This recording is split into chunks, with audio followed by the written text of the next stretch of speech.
우진이 진짜로 아버지에게 전화를 걸었더라면 이 집안에서 오늘 밤 울지 않은 사람이 한 명도 없었을 거예요. 그날 새벽 지은호는 병원 복도에 혼자 서서 숨을 고르고 있었어요. 형광등 불빛이 희미하게 깜빡였는데요. 그 소리까지 신경을 곤두서게 만들 만큼 지은호의 마음이 복잡했었습니다. 쌍둥이 오빠가 중환자실을 들락날락하는 상황인데 집에 가서 잠을 잔다는 게 도저히 말이 안 됐던 거죠. 나 들어가도 돼? 지은호가 조심스럽게 병실 문을 열고 들어가자 한우진은 침대 등받이에 기대 앉은 채 멍하니 휴대폰 화면만 보고 있었어요. 툭 치면 다 부서질 것 같은 얼굴이었는데 눈빛만은 이상하게 맑아져 있었죠. 이 시간에 웬일이야? 오빠가 나 부르진 않았잖아. 근데 나왔어. 지은호는 억지로 웃어 보이려고 했지만 잘 안 됐습니다. 눈물이 먼저 차올랐거든요. 오빠, 나 결심했어. 무슨 결심? 지은호는 침대 곁으로 다가가서 이불 위로 삐져나온 우진의 손을 꼭 잡았습니다. 손등에 링거 자국이 군데군데 남아 있었는데요. 그걸 보는 순간 마음이 확 무너졌어요. 나간 줄게. 이식수술, 나 할게. 쌍둥이인데 내가 해야지. 당연한 거잖아. 한순간 병실 공기가 쿵 하고 가라앉는 느낌이었어요. 에어컨 소리도 복도에서 들리던 카트 끄는 소리도 다 멀어질 만큼 둘만의 공간이 뚝 떨어져 나간 것처럼 느껴졌습니다. 뭐라고? 우진은 손을 확 빼고는 지은호를 올려다봤어요. 목소리가 갈라질 정도로 당황했는데요. 그 안에는 분노와 공포가 뒤섞여 있었어요. 나 진지해. 우진아, 아니 오빠 나 그냥 보내줄 수 없어. 우리 이제 겨우 서로 쌍둥이인 거 알았는데 여기서 포기하면 내가 나를 평생 용서 못할 것 같아. 지은호는 말을 하다가 결국 눈물을 터뜨렸습니다. 내가 당신 좋아했던 시간보다 오빠랑 피 섞인 남매로 살 수 있는 시간이 더 짧을 수도 있다 생각하니까 그냥 아무것도 못하고 바라만 보라는 말은 못 듣겠어.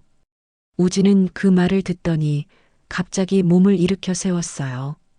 의사가 보면 기겁할 만한 행동이었지만 그 순간에는 그것밖에 할 수 없었죠. 미쳤어? 너 진짜 미쳤냐고.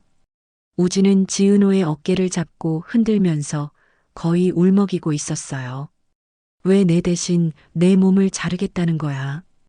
왜 내 인생을 그 수술대 위에다 올려놔? 오빠 죽으면 나도 같이 죽으라는 거야? 그냥 눈 뜨고 보고 있으라고? 지은호도 소리를 질렀습니다. 둘의 숨이 엉켜서 방 안 공기가 끓는 것 같았어요. 나 솔직히 말할까? 겁나지. 무섭지. 근데 오빠가 없는 세상이 더 무서워. 우진은 더 이상 버티질 못하고 지은호를 안아버렸어요. 둘이 서로를 끌어안은 채 한참을 울었습니다. 그러다가 우진이 먼저 속삭였어요. 은호야, 엄마 말 믿지 마. 뭐? 우진의 목소리가 이상하게 차분해졌습니다. 나 그렇게 급한 상황 아니야. 엄마가 말한 것처럼 열흘 남은 거 아니야. 무슨 소리야? 엄마가 교수님도 그렇게 말하던데. 교수님 말은 안 들었지? 엄마가 중간에서 다 걸러내고 자기 하고 싶은 말만 전달했거든. 우진은 깊게 숨을 들이쉬고 말을 이었어요. 나 이식 대기자 명단 올라가 있어. 상태도 위독하긴 한데 진짜 칼 대야 하는 그날은 아직 안 왔어. 시간 있어. 다른 공여자 기다릴 수도 있고 상황 좀 더 지켜볼 수도 있어. 근데 엄마는 그렇게 말 안 했지. 왜냐면 지은호는 우진을 똑바로 바라봤어요. 엄마가 나를 살리려는 이유가 나 때문이 아니라 아버지 회사 때문이니까. 그 말을 듣는 순간 지은호 머릿속에서 뭔가 탁 끊어지는 소리가 나는 것 같았어요. 아버지 회사를 왜 오빠를 통해? 엄마 머릿속에는 공식이 하나 있어. 오빠 살려서 아버지 뒤를 잇는 후계자로 올린 다음에 실제 권력은 엄마가 준다. 이게 엄마가 적어놓은 문장 그대로야. 엄마 서재에서 내가 직접 봤어. 우진의 눈이 떨리고 있었어요.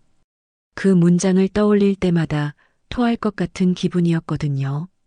그래서야 내가 간 내주겠다는 말 듣고 기뻐하는 얼굴 나 봤어. 그게 무슨 표정인지 알겠더라. 날 살리겠다는 엄마가 아니라 자기 판을 완성하겠다는 투자자 얼굴이었어.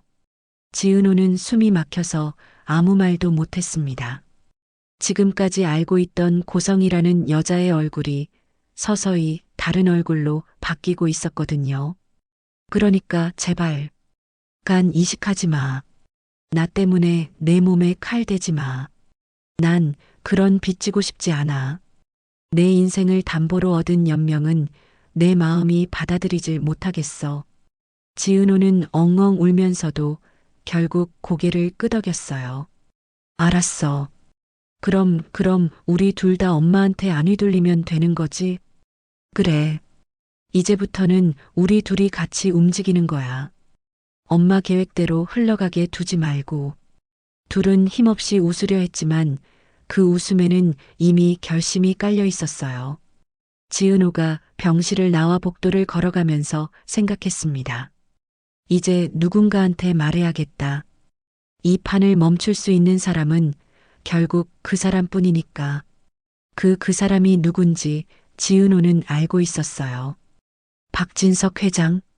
그 사람이 진짜로 아버지 역할을 할 수 있느냐 없느냐에 따라 앞으로 이 집안의 모든 운명이 갈릴 거라는 거려.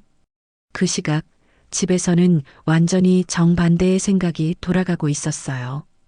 고성이는 거실 커튼을 내리고 혼자 서재에 앉아 있었습니다. 책상 위에는 수술 동의서 사본, 간 이식 자료, 의료진 연락처, 그리고 낯익은 이름이 적힌 메모들이 가지런히 놓여 있었어요. 지은호 설득 포인트 쌍둥이 죄책감, 가족이라는 말 반복, 과거 고아원 이야기 자극, 지강호에게 조건 제시 10억, 본인 사업 자금 명목. 단 서류는 엄마 이름으로.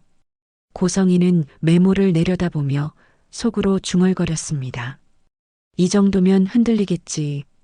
사람은 죄책감 앞에서 원래 약해지는 법인데. 그때 휴대폰 화면이 번쩍였어요. 발신자 우진. 고성이는 반사적으로 전화를 받았습니다. 우진아, 괜찮아? 엄마 지금 병원 가려고 준비 중이었는데. 엄마.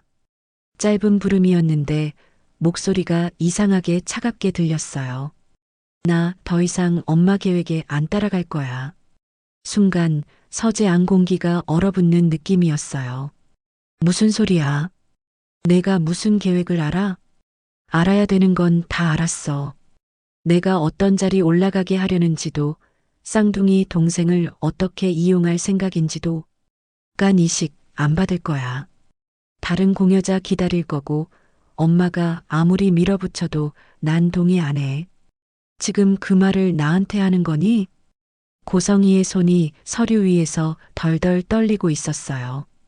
그리고 엄마, 나 오늘 저녁에 아버지한테 전화할 거야. 엄마가 숨긴 딸 이야기부터 고아원에 두고 온 얘기까지 전부. 우진이한테 쌍둥이 여동생이 있었는데 엄마가 버리고도 다시 이용하는 중이라고. 닥쳐. 눈앞이 번쩍할 정도로 화가 치밀어 오르자 그 말이 저절로 튀어나왔어요. 평소 방송에서 보던 우아한 사모 얼굴은 하나도 남지 않았습니다. 감히 내가 나한테 그런 말투를 써? 누가 너를 여기까지 끌어올려줬는데? 엄마가 나를 살린 건 사실이지. 근데 그게 사랑해서라는 말은 이제 못 믿겠어. 엄마가 나랑 아버지 사이에 세워놓은 계산표가 이제는 눈에 너무 잘 보여서. 그만해. 그냥 그만해. 병원에 있어. 오늘 가서 얘기하자. 고성이는 급하게 통화를 끊고 외출 준비도 제대로 못한 채 병원으로 달려나갔어요. VIP 병동 복도에 도착했을 때 심장이 입안까지 튀어나올 것 같은 기분이었어요. 305 앞에 서서 숨을 크게 들이쉬고 문을 열었는데요. 침대 위 우진은 아까와는 전혀 다른 표정으로 휴대폰을 쥐고 있었습니다. 엄마. 한마디만 했는데 이미 전쟁 선포였어요. 엄마가 이 번호 막으려고 해도 소용없을 거야. 우진은 휴대폰 화면에 뜬 이름을 보여줬어요. 박진석 회장. 너 지금 그 사람한테 전화 걸려고 했어? 응. 그 사람은 알아야 돼. 자기 집안에서 무슨 일 벌어지고 있는지, 자기 아들이 어떻게 이용당하고 있는지, 엄마가 숨긴 딸이 누군지. 그만해. 당장 내려놔. 고성이는 달려들어 우진의 손목을 잡았습니다. 손가락에 힘을 잔뜩 주자 우진의 얼굴이 찡그려졌어요. 전화 한 번이면 끝나는 일이야, 엄마. 그걸 왜 그렇게 막아? 내가 뭘 안다고 함부로 입을 열어. 내가 그 사람 옆에서 어떤 수모당하면서 여기까지 버텼는데 내가 그걸 한 통 전화로 다 무너뜨리겠다고? 엄마만 무너지는 게 아니지. 나도 은호도 무너지는 거야. 그게 문제잖아. 그러니까 엄마가 이 난리 치는 거고. 둘은 휴대폰 하나를 두고 버둥거렸어요. 그 사이에 통화 버튼이 실수로 눌릴 뻔했다가 다시 꺼지고 화면이 꺼졌다 켜졌다를 반복했습니다. 나요, 엄마. 제발이요. 싫어. 내가 가만히 있으면 돼. 그냥 내가 하라는 대로만 하면 다 끝나. 엄마, 난 엄마 장기 아니야. 엄마 재산 증식 도구도 아니고. 그 말에 고성이의 얼굴이 완전히 굳어졌습니다. 그래. 좋아. 솔직하게 말할까? 맞아. 넌 내 인생에서 가장 큰 카드야. 내가 젊은 시절 다 버리고 지옥 같은 결혼 버티면서 얻어낸 마지막 보루라고. 그래서 더더욱 쉽게 못 나. 그게 잘못이야? 엄마 입장에서는 아니겠지. 근데 나는 사람이야. 카드가 아니라. 우진의 눈가에서 눈물이 흘러내리는데도 고성이는 그 순간 이상하게 더 차분해졌어요. 내가 아버지에게 전화하면 나도 끝나고 너도 끝나. 그 사람 그렇게 착한 사람 아니야. 지금까지는 내가 자기 피가 아니라고 믿었으니까 너한테 관대했지만 그 반대가 되면 그게 무슨 소리야. 고성이는 그 부분에서 말을 딱 끊었어요. 자신이 터뜨릴 수 있는 폭탄과 절대 꺼내면 안 되는 폭탄을 정확히 구분하는 사람이었거든요. 아무튼 전화는 안 돼. 결국 힘으로 밀어붙인 고성이가 휴대폰을 빼앗아 가방 깊숙이 쑤셔 넣었습니다. 우진의 손등에는 긁힌 자국에서 피가 조금 맺혀 있었어요. 엄마 진짜 이렇게까지 할 거야? 이렇게까지 해야 지키는 게 있어. 그걸 나한테 배운 적이 없어서 그래. 고성이가 문을 세차게 닫고 나가자 우진은 한참 동안 멍하니 천장만 바라보고 있었어요. 이제 방법이 하나밖에 안 남았네. 내 대신 이 판을 뒤엎어줄 사람. 우진 머릿속에도 같은 사람이 떠올랐습니다. 박영나. 그때 전혀 다른 공간에서는 전혀 다른 온도의 이야기가 진행되고 있었어요. 시니어 모델 학원 연습실에서는 88세 조옥래가 굽있는 구두를 신고 워킹 연습을 하고 있었어요. 허리가 꼿꼿했는데요. 예전에는 평생 허리 한번 펼 시간도 없이 살다가 이제야 무대 위를 걷는 연습을 하고 있다는 사실이 꿈 같았어요. 할머니, 오늘은 표정이 진짜 프로예요. 이수빈이 휴대폰으로 조옥래를 촬영하면서 감탄했어요. 그 영상은 곧바로 시니어 모델 도전기 2편으로 편집되어 유튜브에 올라갈 예정이었고요. 수빈의 채널 구독자는 이미 폭발적으로 늘고 있었습니다. 수빈아, 나 너무 오버하는 건 아니지? 무슨 말씀이세요? 할머니가 이렇게 당당하게 걷는 것만으로도 젊은 사람들한테 엄청난 자극이에요. 나이 들어도 할 수 있다. 그 메시지가 진짜 멋있다니까요. 조옥래는 속으로 생각했어요. 내가 이렇게 런웨이를 걷게 될 줄 알았으면 젊을 때도 조금 더 내 인생을 욕심냈을 텐데. 하지만 바로 이어 떠오르는 얼굴은 대리운전하며 돈 던져지는 수모를 당하던 아들이었어요. 이상철. 그 아들은 지금 또 다른 자리에서 아들과 마주 앉아 있었습니다. 이지혁은 카페 테이블 위에 노트를 펼쳐놓고 있었어요. 아버지, 전기기능사 자격증 다시 따보시면 어떠세요? 이 질문이 나오기까지 이지영 머릿속에서는 수십 번의 시뮬레이션이 오갔었어요. 대놓고 대리운전 그만하세요라고 말하면 아버지 자존심이 상할 것 같고 돈을 그냥 쥐어드리자니 더 모욕적일 것 같고 내가 지금 나이에 뭘 다시 따. 아버지는 이미 33년 경력인데요. 그냥 자격증만 다시 갱신하시면 되는 거예요. 그리고 우리 회사 건물 관리팀 들어오세요. 내 회사 직원으로. 야, 그럼 사람들이 뭐라 그러냐? 대표 아버지가 거기서 일한다고. 그래서 뭐요? 제가 더 자랑스러운데요? 우리 회사 기술팀에 30년 베테랑이 계신다고. 이상철은 결국 눈가가 붉어졌어요. 이 집안 남자들도 각자의 자리에서 버티고 서 있느라 바빴던 거예요. 어떤 사람은 간을 잘라내야 할지도 모른다는 압박 속에서 어떤 사람은 늙은 몸을 다시 학교로 보내야 하나 고민하면서 하지만 이 모든 사소한 고민들 위에 오늘 밤 가장 큰 폭탄을 들고 움직이는 사람은 따로 있었어요. 박영나. 영나는 낮부터 엄마 서재를 뒤지고 있었습니다. 고성이가 집을 비운 사이 서재 문을 열고 들어가는 것만으로도 가슴이 쿵쿵 뛰었어요. 나 진짜 미쳤나 봐. 이거 들키면 집에서 쫓겨나는 정도가 아니라 완전히 버림받을 수도 있는데 그래도 멈출 수가 없었어요.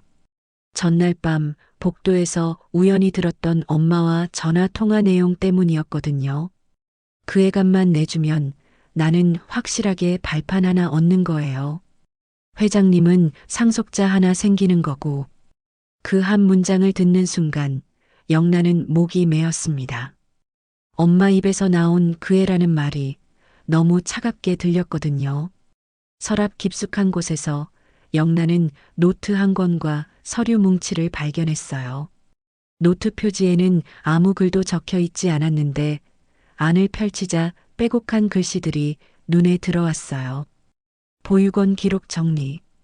지은호 첫 남편과 사이에서 낳은 아이, 쌍둥이 중 둘째. 한우진 같은 날 같은 곳에서 태어난 첫째. 우진만 데려온 날 담당 원장과 금전 합의 완료. 그 글씨를 보는 순간 영나의 손이 덜덜 떨렸어요. 엄마 대체 뭘 한 거야? 그 아래쪽에는 더 소름 끼치는 메모들이 이어지고 있었어요. 쌍둥이 여동생 활용 방안. 혈연 강조, 죄책감 자극. 내가 아니면 오빠가 죽는다 구조 만들기. 주변인 회유 남동생에게 보상금 제시 금액 상향 고려. 그리고 마지막 장에는 이런 문장이 적혀 있었습니다. 우진을 살려서 박 회장 후계자로 만들고 나는 이사회 뒤에서 실권 장악. 명확한 한 줄이었어요. 사랑이나 가족 같은 단어는 어디에도 없었습니다. 영나는 노트와 서류들을 휴대폰으로 빠르게 촬영했어요. 손이 떨려서 초점이 잘 안 맞았지만 다시 찍을 시간도 여유도 없었어요. 이걸 들고 누구한테 가야 되는지 이제 알겠다. 먼저 찾아간 곳은 지은호의 회사였습니다.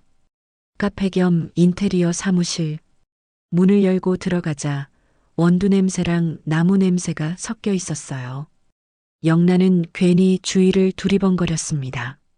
자신이 이런 공간에 오는 게 맞나 싶을 정도로 어색했거든요. 어서 오세요. 직원이 인사를 하자 영나는 바로 물었어요. 지은호 팀장님 계세요? 잠시 뒤 미리 사진으로만 보던 얼굴이 눈앞에 나타났어요. 지은호. 낯선데 이상하게 익숙한 느낌이 드는 사람이었어요. 눈매 어딘가가 우진과 닮아 있었거든요. 저를 찾으셨어요? 지은호는 그저 예의상 묻는 말이었는데 영란은 그 질문에 가슴이 쿵 내려앉았어요. 이 사람한테 지금부터 내가 무슨 말을 하려는 거지? 제 소개부터 해야겠네요. 저는 박영나라고 해요. 박진석 회장 딸이고요. 지은호의 표정이 굳어졌어요. 고성의 씨 따님? 네. 그 사람 딸 맞아요. 영란은 일부러 엄마라는 말을 쓰지 않았습니다. 지금 이 자리만큼은 그냥 고성이라고 부르고 싶었거든요. 회의실에 마주 앉은 두 사람 사이로 잠깐 어색한 침묵이 흘렀어요. 그러다 영나가 먼저 가방에서 휴대폰을 꺼내 사진들을 보여줬습니다. 이건 뭐냐면요. 고성의 서재에서 제가 몰래 찍어온 노트랑 서류예요. 지은호 씨 이름도 있고 보육원이라는 단어도 있고 쌍둥이라는 말도 계속 나오죠. 지은호는 화면을 보다가 손을 떨었어요. 자기 이름이 고성의 글씨체랑 같이 있는 걸 보자 오싹한 기분이 들었거든요. 이게 진짜 고성의 씨가 직접 쓴 거예요? 네. 필기체 제가 평생 봐온 그 글씨예요. 영란은 한 장 한 장 넘겨 보이며 설명했어요. 지은호 씨, 우진 오빠랑 같은 날 같은 보육원에 버려졌더라고요. 근데 어느 날 엄마가 우진 오빠만 데려와요. 원장한테 돈을 줬다는 메모도 있더라고요. 그리고 영란은 마지막 사진을 확대해서 보여줬어요. 이게 엄마가 지은호 씨를 다시 찾아낸 이유. 사진 속 메모 한 줄이 눈에 들어왔어요. 간 이식 가능성 있음. 상황 되면 반드시 활용. 지은호는 숨이 턱 막혔어요. 잠깐만요. 그럼 그동안 나한테 잘해주려는 척했던 게 이식 때문이었다는 거예요? 저도 믿고 싶지 않았어요. 근데 엄마가 요즘 하는 행동들 보면 이 메모가 그냥 생각만 적어본 게 아니라 실제 계획이었던 거예요. 우진 오빠 상태가 나빠졌을 때 엄마가 제일 먼저 떠올린 이름이 지은호 씨였다는 뜻이죠. 지은호의 손이 무릎 위에서 꽉 쥐어졌어요. 그래서 오늘 새벽에 나 오빠 병실 갔어요. 간 내주겠다고 말하려고. 근데 오빠가 말리더라고요. 엄마 말 믿지 말라고. 급한 상황 아니라고. 오빠가 그 말까지 했어요? 응. 그리고 아버지한테 전화해서 이 모든 얘기를 다 말하겠다고도 했어요. 엄마가 쌍둥이 여동생 버린 것부터 다시 데려와간 뜯어내려는 것까지. 그 순간 둘의 머릿속에 동시에 같은 얼굴이 떠올랐습니다. 박진석? 그래서 제가 지은호 씨한테 온 이유가 딱 하나예요. 영란은 지은호를 똑바로 바라봤어요. 이 집안에서 엄마를 막을 수 있는 사람은 결국 아버지뿐이거든요. 저도 오빠도 지은호 씨도 지금까지 각자 자기 자리에서 버티기만 했지 판을 뒤집을 생각은 못 했잖아요. 근데 이제는 누군가 사실을 던져야 할 때예요. 그래서 그 사실을 아버지한테 말하려고요? 네. 제가 말할 거예요. 우진 오빠가 엄마한테 막혀서 전화도 못하는 상황인데 누군가는 가서 당신 집안에서 이런 짓 벌어지고 있다고 알려야죠. 지은호는 잠시 침묵하다가 결국 고개를 끄덕였어요. 영나 씨. 네. 고맙다고 말해야 할지 미안하다고 말해야 할지 모르겠는데 그래도 해줘서 고마워요. 나 혼자였으면 평생 모르고 살았을지도 몰라요. 저도 미안해요. 이렇게까지 되어버릴 때까지 제가 엄마가 어떤 사람인지 눈 감고 살았던 것 같아서 둘은 서로의 손을 잡았어요. 묘하게도 그 악랄한 여자의 딸과 버려졌던 딸이 손을 맞잡은 순간 이 집안 판도가 처음으로 흔들리기 시작한 거였죠. 회의실을 나와 차에 탄 영란은 잠시 눈을 감았다가 떴어요. 이제 남은 건 한 곳뿐이었어요. 아버지 서재. 그날 저녁 박진석은 평소처럼 서재에서 서류를 보다가 문 두드리는 소리를 들었습니다. 아빠, 나야. 들어가도 돼? 문이 열리자 박영나가 들어왔어요. 평소보다 훨씬 진지한 얼굴이었는데요. 손에는 두툼한 파일 대신 얇은 태블릿 하나만 들려 있었어요. 무슨 일 있냐? 표정이 별로 좋지가 않은데. 아빠, 오늘은 딸 자격으로 들어온 게 아니라 이 집안에서 피해자가 될 뻔한 사람들 편으로 들어왔어요. 박진석은 그 말에 미간을 찌푸렸어요. 무슨 소리인지 일단 앉아서 얘기해봐. 영란은 의자에 앉자마자 태블릿 화면을 켰습니다. 그리고 엄마 서재에서 몰래 찍어온 사진들을 한 장씩 넘겨 보여줬어요. 처음에는 그냥 오래된 보육원 서류처럼 보였는데 어느 순간 박진석의 손이 멈췄어요. 입소 아동 이름 한우진 지은호. 출생일 동일. 보호자 없음. 그리고 그 아래 손글씨 메모. 우진인도 0만 원 지급 완료. 지은호 잔류. 이게 뭐냐? 박진석의 목소리가 낮게 깔렸습니다. 엄마 서재에서 제가 직접 찍은 거예요. 아빠, 엄마 예전에 쌍둥이를 고아원에 맡겼다가 오빠만 데려왔대요. 쌍둥이? 네. 오빠한테 쌍둥이 여동생이 있었어요. 이름은 지은호.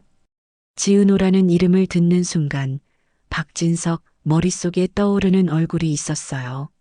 최근 몇 번 회의 자리에서 스치듯 봤던 이 지역 회사의 카페 매니저 겸 디자이너. 어딘가 낯익다 싶었던 그 얼굴이 갑자기 다른 의미로 다가왔습니다. 영란은 숨을 한번 고르고 나서 노트 사진들을 보여줬어요. 그리고 이건 엄마가 그때 일을 어떻게 기억하고 있는지 적어둔 거예요. 거기에는 보육원 원장과의 합의, 돈 주고 아이를 데려온 날짜, 그리고 몇 달 전부터 시작된 새 메모들이 섞여 있었어요. 간 이식 필요한 시점 임박. 쌍둥이 여동생 소재 파악 완료. 설득 시나리오 작성. 엄마가 그 아이를 다시 찾아낸 이유가 뭐냐면요. 영란은 말을 잘라서 마지막 사진을 확대해 보여줬어요. 목표 우진 생존 후계 구조 재정비. 이름 우진. 명예회사. 실권 본인 고성이. 박진석의 손이 떨렸어요. 이 여자가 날 몇 년 동안 뭐로 알고. 그리고 여기 지은호 씨 설득 계획도 있어요. 또 다른 페이지에는 이런 문장들이 적혀 있었어요. 혈연 강조 죄책감 자극. 오빠가 너밖에 없다 대사 반복. 주변 인물 회유 남동생에게 금액 제시. 박진석은 숨이 막혀서 한동안 말을 잇지 못했어요. 영나야, 이게 다 사실이냐? 네. 아빠, 엄마 서재에서 제가 직접 찍어온 거예요. 제가 만든 거 아니에요. 그럼 지금 그 아이는? 오늘 제가 직접 만나고 왔어요. 지은호 씨, 오빠 병실에도 갔었대요. 자기가 내주겠다고. 박진석의 눈이 커졌어요. 그럼 지금도? 다행히 오빠가 말렸어요. 자기 상태가 엄마가 말한 것처럼 절박하지 않다고. 이식 대기자 명단에 이미 올라가 있다고. 잠깐 동안 서재 안에는 시계 초침 소리만 들렸어요. 박진석은 천천히 서류를 내려놓더니 깊게 숨을 내쉬었어요. 이제 알겠다. 왜 요즘 그 여자가 그렇게 조급해했는지. 왜 유독간 이식 얘기만 나오면 눈이 돌아갔는지. 아빠. 영란은 조심스럽게 아버지를 불렀어요.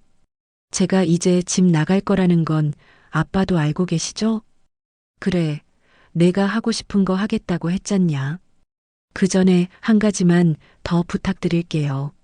말해봐. 엄마가 이 집에서 제 마음대로 사람 인생 가지고 장기 계산하는 일 더 이상 못하게 해주세요. 우진 오빠 인생도 지은호 씨 인생도요. 박진석은 조용히 고개를 끄덕였어요. 그래. 이번엔 나도 더 이상 눈 감지 않을 거다. 그 말이 입 밖으로 나오는 순간 이 집안에서 처음으로 진짜 어른이 움직이기 시작한 거였어요.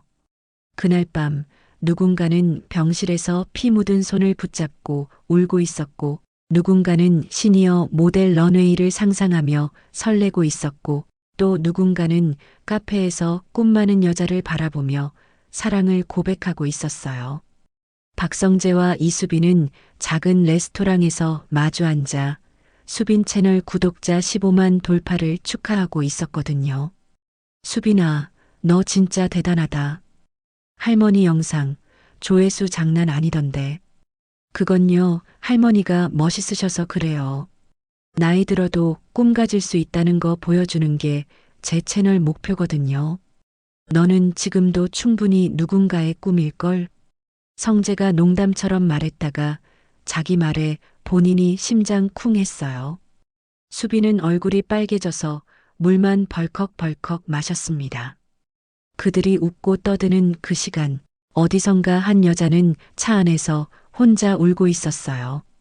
고성이 병원에서 나와 차 문을 닫는 순간까지 평정심을 유지하는 척 했는데요. 조수석에 가방을 던져넣고 운전대에 이마를 박자마자 눈물이 쏟아졌어요. 왜 다들 내 말을 안 들어? 자신이 여기까지 오기 위해 버텼던 과거, 당했던 모욕들, 기어다니며 얻어낸 인맥들, 그 모든 게 떠올랐어요. 나는 살아남기 위해서였는데, 왜 얘네는 다들 날 악마 취급하지? 그렇게 생각하면서도 마음 한구석에서는 알고 있었어요. 이번에는 선을 넘었다는 걸. 쌍둥이 여동생을 버리고 다시 찾고 장기까지 계산했다는 사실은 살기 위한 발버둥이라고 말하기에는 너무 멀리 가버린 행동이라는 거요. 그래서 더 무서웠어요. 만약 박진석이 이 사실을 알게 되면 자기가 그토록 두려워하던 제자리로 돌아가라는 심판을 내릴지도 모른다는 걸 알고 있었거든요. 그런데 그 심판의 칼날을 들고 서 있는 사람이 자신의 딸 박영나가 될 줄은 아직 몰랐어요. 이 집안에서 첫 번째로 폭로자의 자리를 택한 사람, 한우진이 아니라 박영나였다는 사실을요. 지금 이 순간에도 영나는 아버지 서재 문 앞에서 한 번 더 손잡이를 만지작거리며 속으로 다짐하고 있었어요. 엄마 미안하지만 이번에는 내가 아빠 편에 설게. 그리고 그 선택이 지은호와 한우진, 그리고 이 집안 모든 사람들의 운명을 어디로 데려갈지는 아무도 모르는 상태였어요. 다만 한 가지는 확실했습니다. 오늘 밤 이후로 간 이식이라는 두 글자는 이 집안에서 더 이상 의료 용어로만 쓰이지 않을 거라는 것. 죄책감, 배신, 욕망, 사랑, 그 모든 감정들이 뒤엉켜 들어간 채 누구를 살리고 누구를 버릴지 고르는 잔혹한 질문으로 남을 거라는 것 말이에요. 그리고 그 질문 앞에서 각자의 선택을 해야 하는 시간은 지금 이 순간에도 조용히 다가오고 있었습니다.